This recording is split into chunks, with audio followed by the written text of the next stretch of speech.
Hi folks, my name is Linda and we are here at Back Third Acre.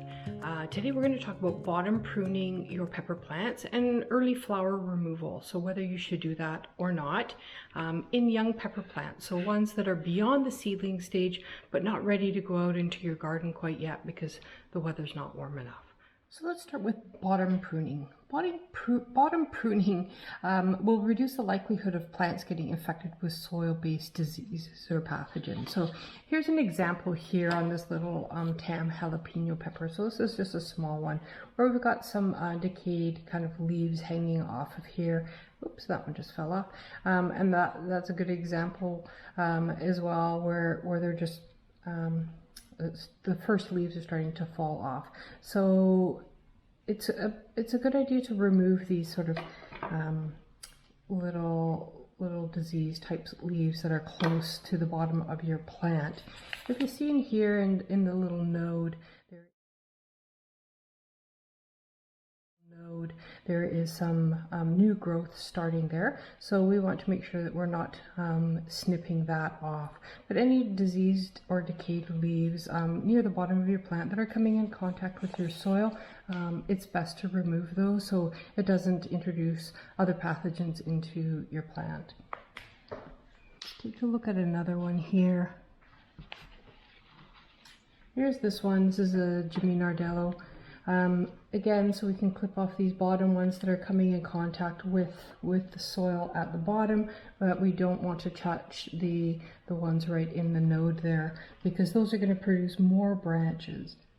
These plants are getting absolutely ready to be transplanted and out into the garden, so they're spending some time out in the daytime and then coming in during the night because our night temperatures are still quite cold and these plants are not ready for that. So again, take a look at your plants and see if there's some ones. Again, this one's got some discoloring, so we could take that one out. It's coming in contact with the edge of the plant, so we can just give it a little snip with some sharp, clean scissors or pruning shears.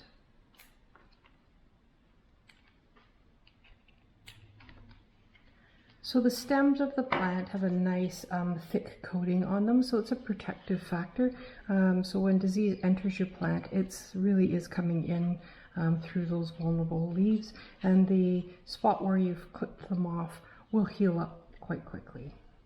So this one is definitely at the size that it's ready to be to be moved outside. I can't wait for our weather to improve.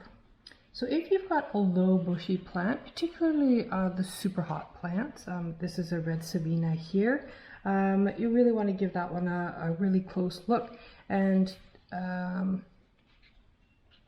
watch for the decay, but it's less recommended to trim off the lower branches off of these ones because they're more of a short bushy plant.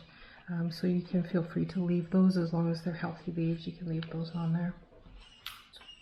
So make sure that when you have removed the leaves that you are not just leaving them in the bottom of your seed tray, that you're actually removing and disposing of those so you're not attracting other pathogens into your garden areas as well. So this little Jimmy Nardello pepper here has been growing quite nicely, and I'm very pleased with it. However, it has started to get flower buds on it. So there's a little tiny one right here.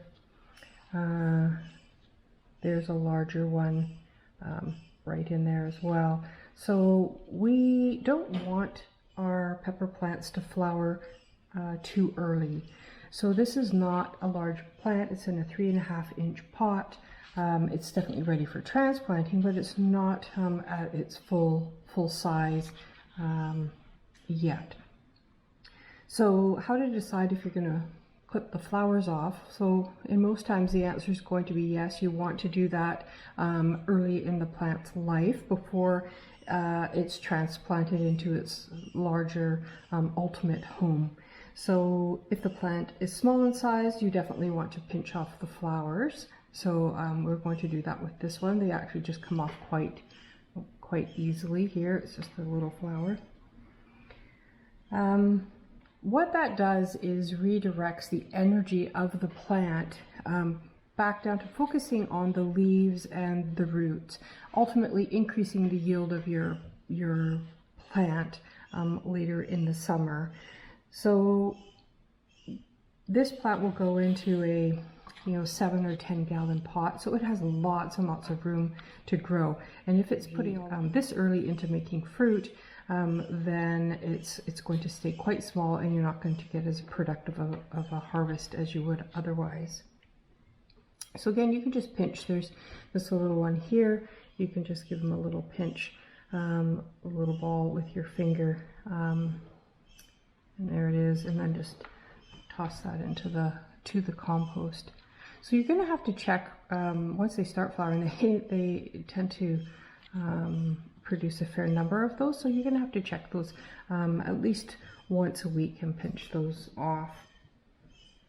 So when do you stop pinching off your flowers? So once you have transplanted your plant out into its larger pot or into the ground, its final location, 2 to 4 weeks after you have put it into its permanent home, you can stop pinching off the flowers. That gives the plant time to acclimate to its new surroundings, into the new soil and into the pot. The roots have started to establish themselves and spread out into that new pot. So putting its energy into providing some pepper pods for you would be a good thing to start. So 2 to 4 weeks after you've up-potted it into its final place, so into the ground or into a larger container. If you have a very short growing season, you don't want to pinch off your flowers. So if you're in a very cold climate and you have that very short, peppers take a long time to develop their pods. So you don't want to do that if you have a very short growing season, so very cold climates.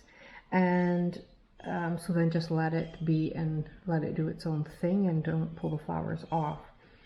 Also for super hot peppers, so this is a red savina here, this is a very hot one, then you don't want to pull the flowers off of these plants either, because it takes a long time for the super hots to ripen up the peppers. So if you're pinching off the flowers, you're shortening the time that it has to ripen those fruit at the end of the season. So you want them to start as soon as possible, and then you'll have them by the fall.